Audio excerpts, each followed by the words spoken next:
Merci. Bon, donc, les 20 ans de la marque, voilà. Donc, moi, je suis avec vous depuis ce matin. Et donc, j'ai vu plein de choses. Alors, ce qui s'est passé dans cette salle, mais également ce qui s'est passé à l'extérieur. Donc, je vous ai vu arriver. Hein, voilà. Alors, comme moi, quand on est arrivé par le métro, c'était pas évident. On se demandait où est-ce qu'on va. Mais c'était très, très bien. Parce qu'on était raccord avec le thème de la journée, la raison d'espérer.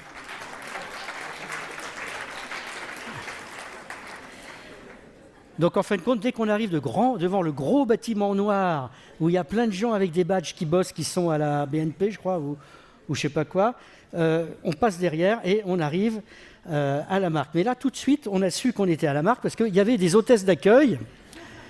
Alors, Marie-Louis, hôtesse d'accueil avec des ballons en journée de grand vent, faut faire attention, tu risques de les perdre. Mais non, tout le monde était là pour nous accueillir. Et donc là, vous êtes passé au vestiaire. Et là, on a tout de suite pu faire une analyse sociologique.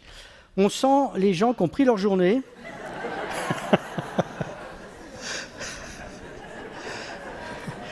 Sous l'escalier, j'exagère pas, hein, j'exagère à peine la planche à voile. Bon.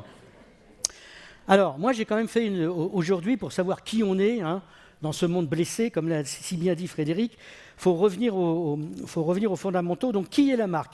Donc, pour nous dire qui est la marque, on va sur Google, et là, on s'aperçoit que c'est une fabrique de bananes. Tout le monde a la banane. Vous prenez n'importe quelle photo de la marque, tout le monde a la banane. Et la banane, pour ceux qui s'intéressent à l'art moderne, il y a eu une actualité. Voilà. La fameuse banane de Catalane, qui a quand même été vendue.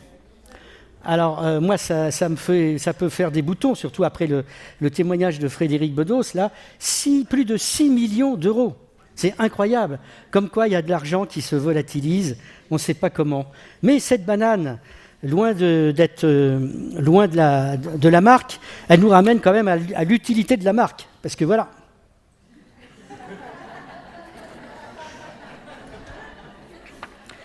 Bon, j'ai fait également une autre étude sur les livres qui existaient sur la relation client. Alors, j'ai évité de prendre tous les livres de Hervé Sériex parce que j'en aurais au moins pour 4 diapos. Donc là, j'ai fait une petite sélection. Donc franchement, les bouquins sur les livres, c'est assez angoissant, surtout quand on regarde la couverture de celui-là. On dirait le Laocoon, là, ce personnage mythologique qui se fait totalement prendre dans les serpents, dans les rouages de ça. Bon, alors là, on arrive à notre propos, les 20 ans de la marque. Donc tout le monde est venu, être très sérieux. Je n'en doute pas que tout le monde est venu pour bosser. Voilà. Ensuite, il y a eu le président. Alors, le président, il a fait un mot très court. Donc ça, c'est des présidents qu'on aime. Ils sont très sympas, ils ne monopolisent pas la parole. Hop. Très ému, le président, tellement ému qu'il n'a pas pu dire d'autres mots. Mais après le président, on a eu le Marie-Louis. Alors, le Marie-Louis, lui, c'est plutôt, il nous a fait conseiller matrimonial.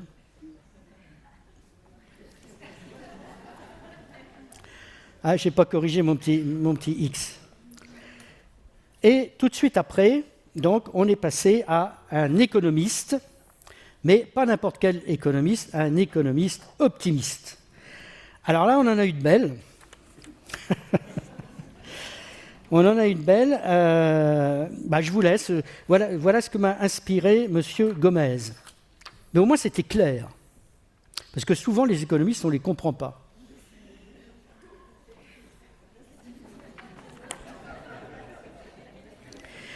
Il nous a dit aussi que le plus intelligent, c'était pas d'espérer, mais c'était beaucoup plus intelligent d'espérer. Là, moi, j'en doute un tout petit peu.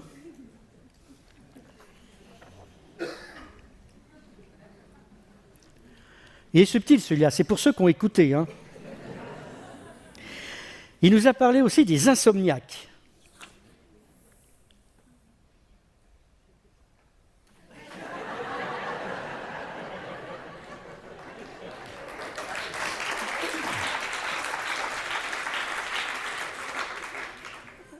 c'est une expérience, on essaye d'être intellectuel, de faire des dessins différents, et dès qu'on fait un couple au lit, là, ça marche tout de suite.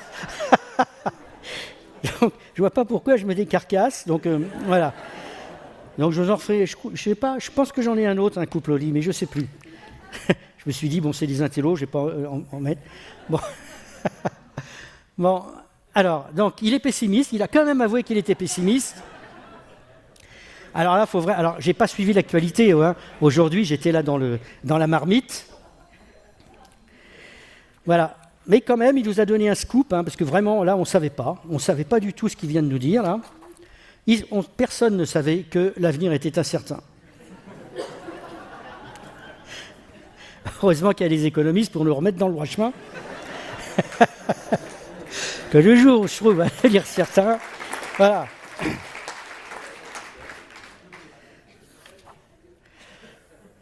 Bon. Là aussi, c'est des verbatims qu'il a utilisés. L'espérance est une disposition de l'esprit qui admet à reconnaître la possibilité d'une arrivée probable, si tout va bien, de quelque chose qui pourrait ressembler à de l'optimisme. Bon, j'ai un tout petit peu exagéré son propos, mais en gros, je pense que je ne suis pas loin de la vérité.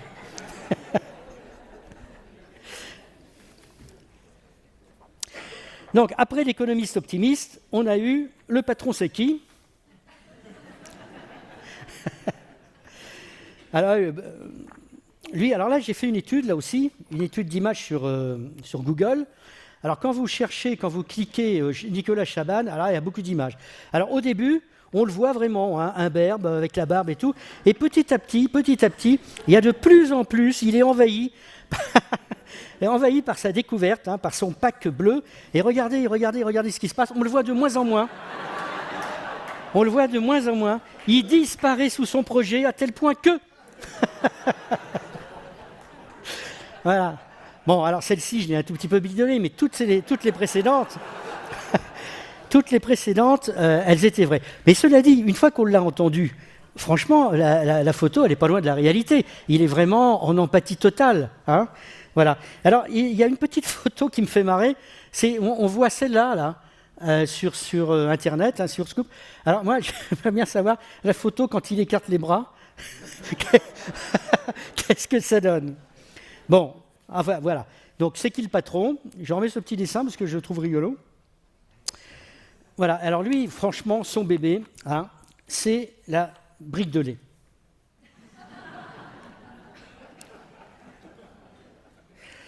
Il nous a parlé aussi des experts. Alors les experts, il a une toute petite dent contre les experts. Hein. Lui, il préfère les gens qui font.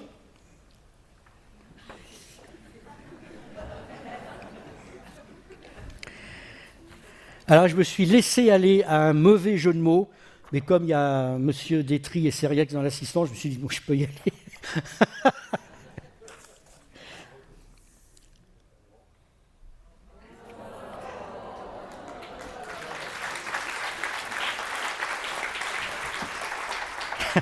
Ça mérite presque une chanson.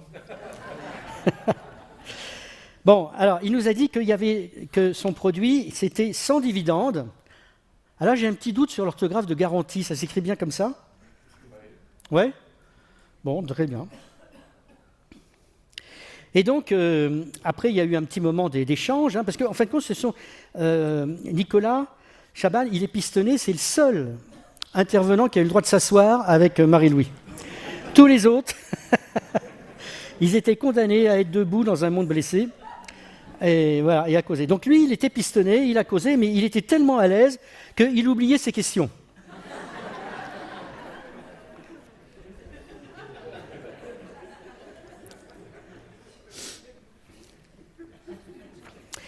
Et à la fin, il nous a même parlé qu'il travaillait également dans des maisons de retraite.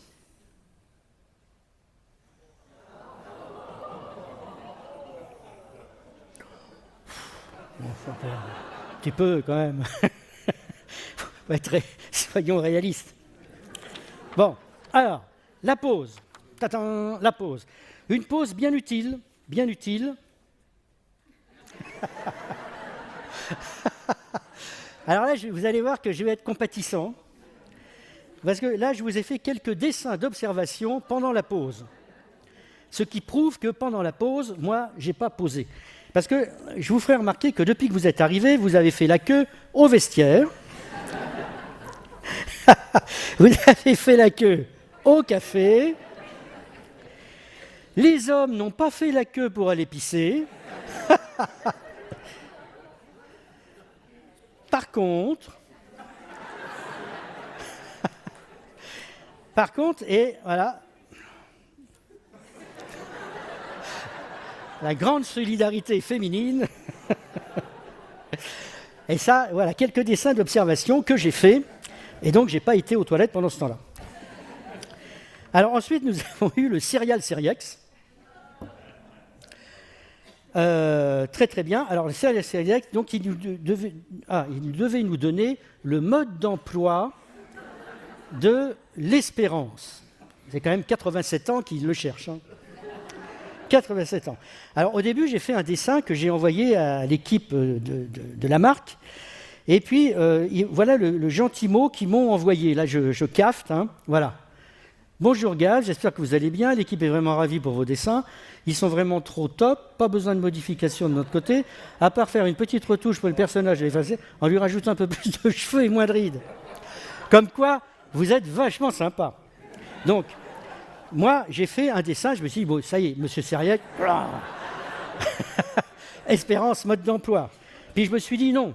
Là, j'exagère un tout petit peu, mais comme M. Seriac, c'est quelqu'un qui a gardé son esprit d'enfance, il nous l'a montré, je vais le faire un tout petit peu rajeuni.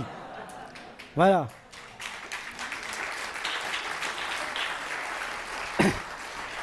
Donc c'est vrai que c'est quand même sympa de voir quelqu'un qui a encore gardé son esprit de jeunesse et qui connaît Guy Béard.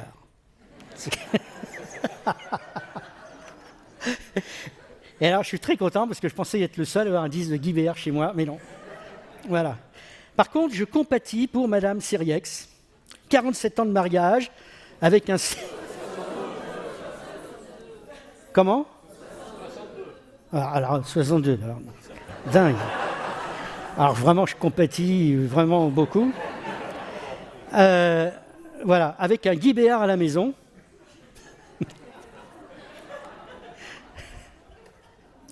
Mais moi, vous êtes tous des professionnels de la relation client. Je suis vraiment pas sûr, quand vous avez quelqu'un d'énervé, que jouer une petite chanson, ce soit l'idéal.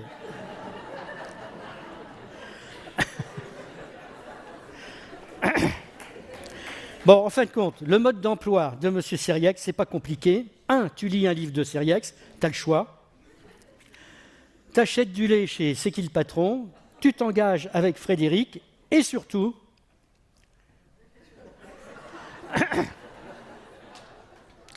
tu ne réclames pas si ça ne marche pas. Bon. Alors ensuite, j'ai fait des petites études, avant de passer à Frédéric, tout ça. J'avais fait des études, il y a une phrase de Cyrano. Moi, j'adore Cyrano de Bergerac. Et je vous signale qu'à la Gaîté Montparnasse, il y a un petit Cyrano qui passe. Et vous emmerdez pas à faire la queue comme à la Comédie Française. Et voilà, ça c'est une phrase de Cyrano. Glissez encore un peu d'insensible façon. Des larmes au baiser, il n'y a qu'un frisson. C'est vachement beau. C'est une phrase que je me dis, moi je suis marié seulement depuis 42 ans, donc je suis vraiment petit, et tous les ans je répète ça à ma femme, et bon, pas évident. Et alors bon, alors madame, et alors, là on a eu, alors je ne sais pas si c'est une erreur de casting, mais il n'y avait que des mecs, et là tout d'un coup, une femme. Et dans l'assistance, Pierre-Louis, il faut surprendre, il faut prévenir. Ah, il y en a qui étaient surpris, ils disent « Oh, une femme, et qui cause ?»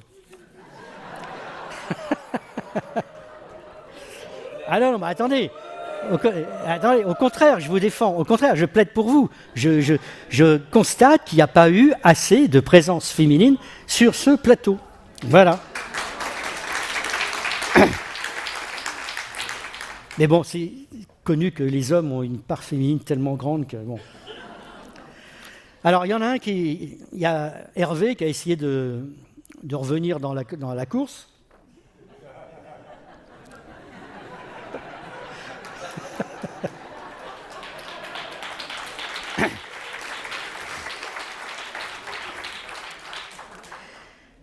Alors, c'est très dur de faire des dessins sur les propos de Frédéric Bedos, mais moi, il y a une photo que j'ai bien aimée, c'est celle-ci.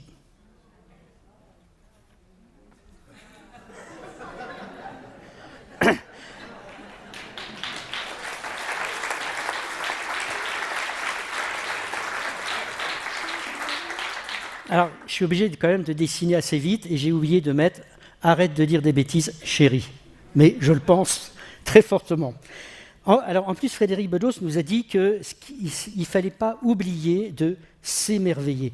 Et ça, alors là, je suis totalement d'accord avec elle, parce que moi, j'arrête pas de dire qu'on peut s'émerveiller de toutes petites choses. Même en venant ici, dans ce décor quand même qui est pas beaucoup, hein, il n'y a pas beaucoup de petites fleurs et tout ça.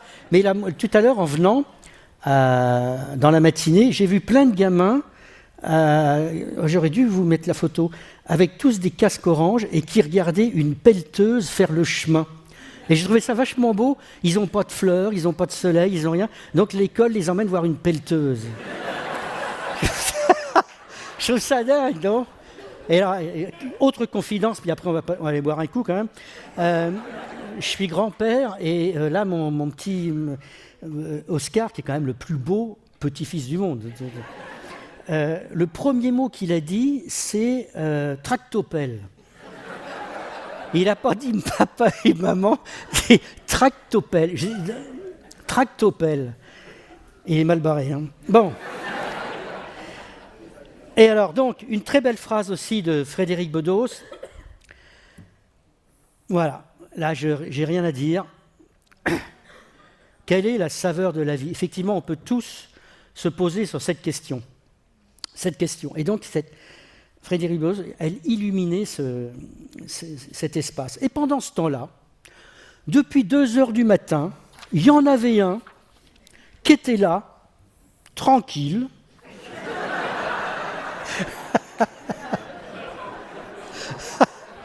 Ah, il n'a pas bougé, hein.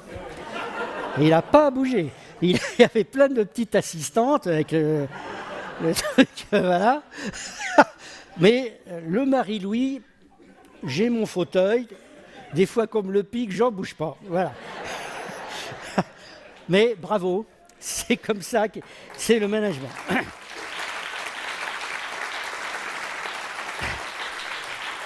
Alors, on a parlé un petit peu de poésie avec M. Syriac, je vous ai donné du Cyrano de Bergerac, mais je suis étonné qu'on n'ait pas parlé de Baudelaire, parce que Baudelaire, il a vraiment symbolisé la réclamation client, à faire d'une rébellion, c'est quoi le mot ?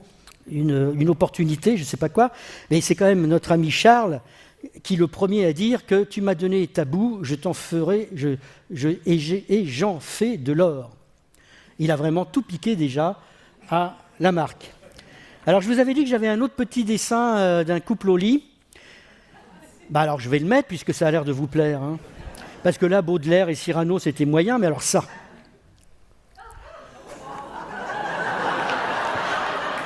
Eh ben voilà.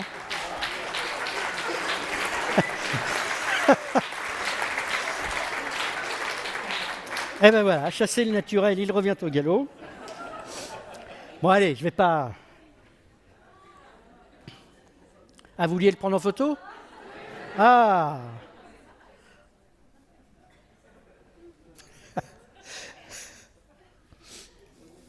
Alors celui-ci, je ne dis pas que c'est du vécu. Hein. C'est une extrapolation. C'est bon ? Allez. Réclamer, c'est pas de la tarte, mais au bout de 20 ans, c'est du gâteau. Donc...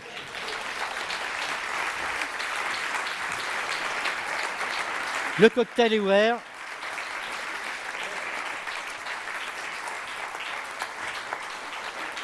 N'oubliez pas, malgré la sympathie de cette organisation,